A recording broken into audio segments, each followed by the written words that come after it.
अस्सलाम वालेकुम गर्ल्स।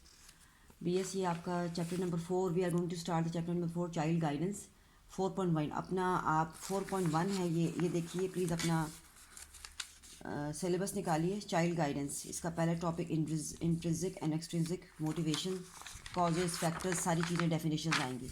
फिर नंबर 2 इसमें आता है जी partnership with the families and communities. 4.3 है फॉर यूनिवर्सल हेल्थ प्रिकॉशंस हैं एंड 4.4 है guidance techniques and classroom management. ये 4.4 के मैं आपको लेक्चर तो दे दूंगी, लेकिन this is included in your presentation and assignments. ये बच्चों प्लीज़ आप लोग देख लें।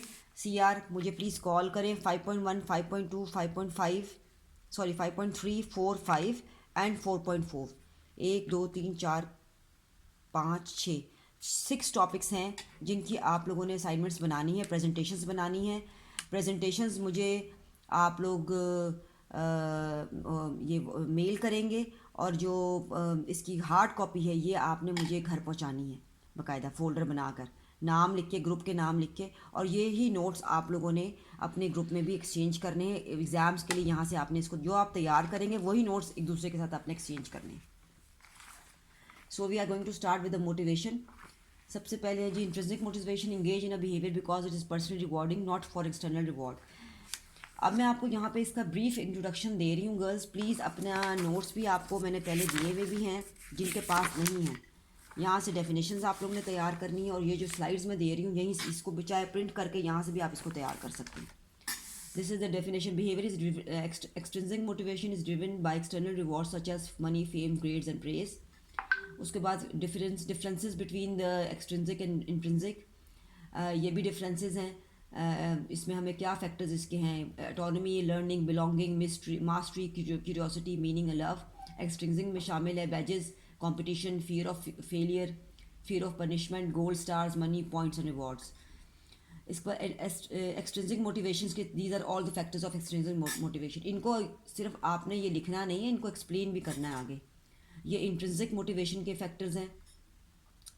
उसके बाद prize, satisfaction, fun comes from the inside, ये एक्सट्रिंसिक मोटिवेशन के फैक्टर्स हैं। व्हाट इज़ द डिफरेंस दोनों में, क्या डिफरेंस है कि ये किस किस चीज़ से ड्राइव होते हैं।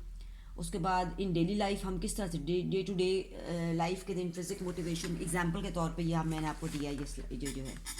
उसके बाद extrinsic motivation in the daily life, monitoring wise या हमें जो जैसे बच्चों को जो ग्रेड्स मिलते हैं इसके accordingly. Wise intrinsic and extrinsic motivation important, क्यों हमारी आम जिंदगी के लिए ये क्यों इंपॉर्टेंट है। उसके बाद क्लासिफिकेशन 2 फैक्टर थेरी इसके अंदर आ जाएगी। Hygiene factors and motivating factors है। और हेल्सबर्ग्स 2 फैक्टर थेरी है मोटिवेटर्स के लिए। और बेसिकली ये इसकी जो बेशक इसको आप प्रोलॉन्ग भी लिख सकते हैं यहाँ पे, लेकिन ये किसको आप अगर अपने लफ्ज़ों में एक्सप्लेन करना चाहें तो वो भी आप कर सकते हैं। हाइजीन फैक्टर्स हैं ये जॉब सिक्योरिटी और ये सारे के सारे रिलेशन टू अदर्स, ये HRM से भी रिलेटेड है थोड़ा सा फैक्टर। ये जो आपको मैंने थेरी दी है basically it is related with जो हम सब्जेक्ट पढ़ते हैं पहले इसके अंदर ह्यूमन रिसोर्स मैनेजमेंट का, ये वहाँ से मैंने आपको दिया है। ये सारे के सारे इसके मोटिवेटिंग फैक्टर्स क्या हैं ये भी लिखा हुआ है यहाँ पे।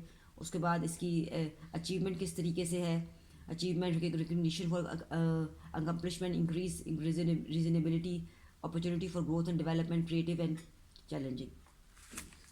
आगे आके आपने अटेंडेंस मार्क करनी है और अपने लेक्चर्स नहीं मिस करने। सेकेंडली मुझे प्लीज़ नोट्स बना के तो मुझे ये इसके शॉर्ट क्वेश्चन और लॉन्ग क्वेश्चन भी यहाँ से आपने बनाने।